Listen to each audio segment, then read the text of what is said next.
Tweeter étend ses mesures de lutte contre les propos haineux. Tweeter ne laissera plus passer les attaques déshumanisantes fondées sur l'âge, le handicap ou la maladie de groupes de personnes. Une nouvelle tentative de la plateforme pour policer des échanges en ligne souvent virulents, voire violents. Le réseau social avait décidé en juillet dernier de filtrer les propos haineux liés à la religion. Aujourd'hui, nous étendons cette règle aux propos qui déshumanisent sur la base de l'âge, du handicap ou de la maladie, a indiqué Tweeter jeudi dans un communiqué en ligne. La plateforme fournit des exemples de tweets que leurs auteurs devront retirer s'ils lui sont signalés. Tous les gens de tel âge sont des sanctus et ne méritent pas notre soutien, ou encore les gens qui ont telle maladie sont des rats qui contaminent tout le monde autour d'eux. Notre souci principal est de nous attaquer au risque de violence dans la vie réelle. Ce dernier exemple résonne avec la crise actuelle du nouveau coronavirus, qui force les plateformes à réagir face aux contenus haineux ou mensongers, des messages racistes aux faux produits miracles, en passant par les théories du complot. Notre souci principal est de nous attaquer au risque de violence dans la vie réelle, et les recherches montrent que les propos déshumanisants augmentent ce risque, détaille Tweeter dans son communiqué, sans faire référence au virus.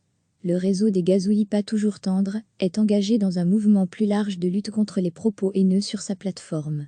Il applique déjà des règles claires concernant tous les tweets appelant spécifiquement à la violence contre un individu ou une communauté, glorifiant le terrorisme ou harcelant une personne en particulier. Mais comme les autres réseaux sociaux, Tweeter est régulièrement accusé de ne pas en faire assez pour lutter contre les discours de haine. Le groupe tente, difficilement, de concilier cet objectif avec la préservation de la liberté d'expression. Recevez chaque matin l'essentiel de l'actualité. Tweeter ne laissera plus passer les attaques déshumanisantes fondées sur l'âge, le handicap ou la maladie de groupes de personnes. Une nouvelle tentative de la plateforme pour policer des échanges en ligne souvent virulents, voire violents. Le réseau social avait décidé en juillet dernier de filtrer les propos haineux liés à la religion. Aujourd'hui, nous étendons cette règle aux propos qui déshumanisent sur la base de l'âge, du handicap ou de la maladie, a indiqué Tweeter jeudi dans un communiqué en ligne. La plateforme fournit des exemples de tweets que leurs auteurs devront retirer s'ils lui sont signalés. Tous les gens de tel âge sont des sanctus et ne méritent pas notre soutien, ou encore les gens qui ont telle maladie sont des rats qui contaminent tout le monde autour d'eux. Notre souci principal est de nous attaquer au risque de violence dans la vie réelle. Ce dernier exemple résonne avec la crise actuelle du nouveau coronavirus, qui force les plateformes à réagir face aux contenus haineux ou mensongers, des messages racistes aux faux produits miracles, en passant par les théories du complot.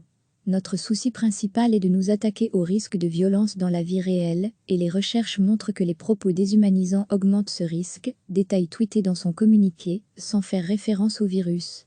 Le réseau des gazouillis pas toujours tendres est engagé dans un mouvement plus large de lutte contre les propos haineux sur sa plateforme. Il applique déjà des règles claires concernant tous les tweets appelant spécifiquement à la violence contre un individu ou une communauté, glorifiant le terrorisme ou harcelant une personne en particulier. Mais comme les autres réseaux sociaux, Tweeter est régulièrement accusé de ne pas en faire assez pour lutter contre les discours de haine. Le groupe tente, difficilement, de concilier cet objectif avec la préservation de la liberté d'expression.